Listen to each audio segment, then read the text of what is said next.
नशे की दवा देकर खूबसूरत लड़कियों से जबरदस्ती देह व्यापार करवाना, जिसने भी मना किया तो उसे मारना पीटना, और तो और अगर उस लड़की ने आवाज उठाई तो उसे ही गलत साबित करने में लग जाना। ये सुन आपको पटना के गाय घाट शेल्टर होम कांड की याद आई होगी। जिस तरीके से मासूम लड़कियों को उनकी सुंदरता के अनुसार मजबूर किया जाता था, और वंदना गुप्ता नामक महिला के द्वारा धड़ल्ले से उस सेक्स रैकेट को शेल्टर होम के नाम पर चलाया जा रहा था। लेकिन अब जो मामला सामने आया है वो और भी घिनौना है, जिसे जानकर आप भी यही कहेंगे कि लड़कियों के लिए सेफ्टी पर्पस से खुला शेल्टर होम उनके लिए अब नरक बन चुका है। ऐसा इसीलिए क्योंकि दिल्ली की एक शेल्टर होम से जान बचाकर भागी लड़की ने जो खुलासा किया है वो चौंकाने वाला है। उस लड़की को शरीर बेचने को उसका मजबूर किया जाता था। उसने मना किया तो उसे मारा पीटा गया, यहाँ तक कि टॉयलेट ब्रश भी उसके मुंह में ठूसने की कोशिश की गई।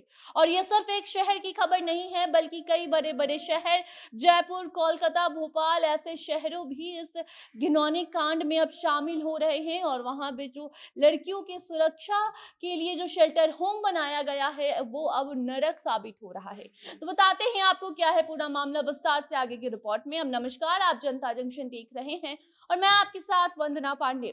मुजफ्फरपुर और पटना शेल्टर होम कांड के बाद अब दिल्ली शेल्टर होम कांड की चर्चा चारों ओर हो रही है, क्योंकि एक लड़की ने दिल्ली के शेल्टर होम से निकलकर जो खुलासा किया है वो बेहद ही चौंकाने वाला है। लड़की ने बताया है कि उसे फीमेल स्टाफ के द्वारा प्रताड़ित करवाया जाता था। एक फीमेल स्टाफ उसके साथ जोर जबरदस्ती किया करती थी, उसे सेक्स रैकेट में शामिल करने के लिए मारा पीटा करती थी। जब वो विरोध जताती तो उसे उसके मुंह पे कभी पोछे से मारा जाता था, तो कभी गंदे पोछे को उसके मुंह में ठूसने की कोशिश की जाती थी। कई बार महिला लड़की के मुंह में टॉयलेट ब्रश भी ठूस दिया करती थी। कई बार लड़की ने तंग आकर खुद को खत्म करने का सोचा, लेकिन उसकी आंखों के सामने उसकी माता पिता का चेहरा आया और फिर वो जैसे तैसे करके वहां से भाग निकली।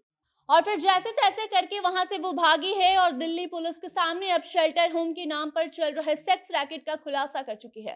रिपोर्ट की माने तो लड़की को नींद की गोली की गलत आदत थी। गोली के बिना वो सो नहीं पाती थी। कई बार वो दिन में भी नींद की गोली खा लिया करती थी। इसी लत को छुड़ाने के लिए घर वालों ने लड़की को साउथ दिल्ली के एक शेल्टर होम में शिफ्ट करवाया। परिवार उत्तर प्रदेश में रहता था और ये लड़की कॉलेज में हुई परीक्षा में फेल होने के कारण डिप्रेशन में जा चुकी थी, जिस वजह से नींद की गोली खाए बिना वो सो नहीं पाती थी। इसी लत को छुड़ाने के लिए घर वालों ने शेल्टर होम का सहारा लिया। लड़की इसी साल मार्च से लेकर अक्टूबर महीने तक शेल्टर होम में रही, और उसके बाद जब उसे घर भेजने की बारी आई तो शेल्टर होम के मालिक का कहना था कि आगे भी यहाँ मुफ्त में वो लड़की रह सकती है। और फिर लड़की दोबारा नवंबर में शेल्टर होम में वापस आती है, लेकिन इस बार उसके साथ जो हुआ वो 1 महीने भी वहां नहीं रह पाई।